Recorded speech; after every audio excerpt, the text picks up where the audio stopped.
around the corner. So what should one do the day before the CAT exam? It's important. I mean, the way you frame your mind during the before the CAT will basically decide how you perform in the CAT exam. If you're stressed, then the stress may take you in the examination. I mean, the stress will continue during the examination. That could create a problem with regards to your scores and solving the questions.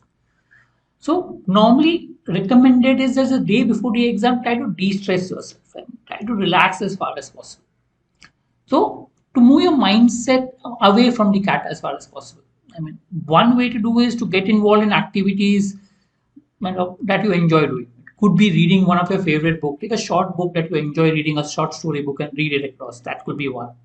Okay, could be anything like watching a movie or doing something that you enjoy doing.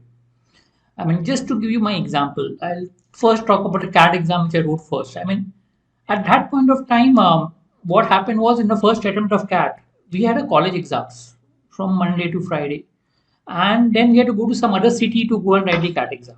So we were so tired that we didn't expect anything. I mean, we had not practiced CAT for almost a month and didn't do anything as such. So we were tired, exhausted. So I had no hopes with regards to CAT exam at all. But I said, okay, let me just go and write the exam and do my best. I mean, whatever happens, I have no hope this year because I've not practiced enough in the last few days. But whatever happens will help me maybe next year, whatever. So I went and wrote the CAT exam without any hopes. Came out of the CAT exam, okay, went fine, but without any hopes again because I didn't practice anything. But when the results came out, I got a call. Also, in our college, number of calls were more than what we normally used to get. It basically means that that lesser pressure before the exam, saying that okay, let me, if I don't get in this year, I will try next year, did help me to perform better in the CAT exam than I what normally do. My mocks was not very great, but it helped me to perform better in the CAT purely because I was more relaxed in the exam.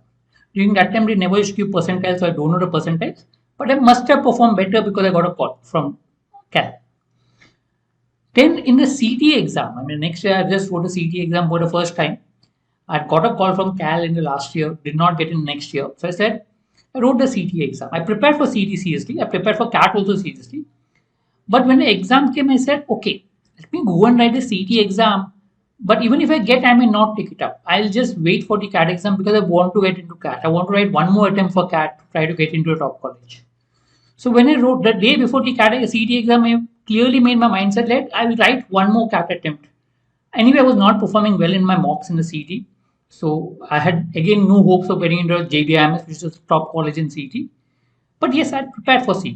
So I said, okay, let me just go and write the examination. So day before the exam, I was watching movies till the night. I mean, doing everything apart from preparation. Had hardly any sleep and went for the examination. But I had a strategy in place. I followed that strategy, wrote the exam, came out, had an All India rank 3 and got into JBIMS. So I did take up JBIMS. I went into college, yes. But before the exam, I was mentally prepared saying that maybe even if I get a college, I will skip and maybe I'll wait for one more year to get into a better college. So mentally I was prepared and that helped me to reduce pressure because then the exam was not a do or die situation. The exam was, okay, I had to go write the exam, experience it, don't get it, fine, the experience will help me for next year. Basically, I was writing the exam helping me for the next year preparation. Right. So that is what I did and that helped me to reduce my pressure as far as the CAT exam and CET and that helped me to perform much better in the exam than what I did in my mocks. So what you should do, I mean, if you really want to prepare, I would recommend that read something that you enjoy reading for 2 hours. Maybe a storybook, maybe a novel, anything that you enjoy reading, pick up and read for 2 hours already, at least for 2 hours. Okay. You can read 1 or 2 articles from diverse topics just to get used to the reading as far as possible. 1 to 2 puzzles if you want, optional if you want to. I mean, if you want to prepare, then go to the past mocks and look at the strategy that you perform. Again, optional. If you don't do it, it's not necessary. Okay.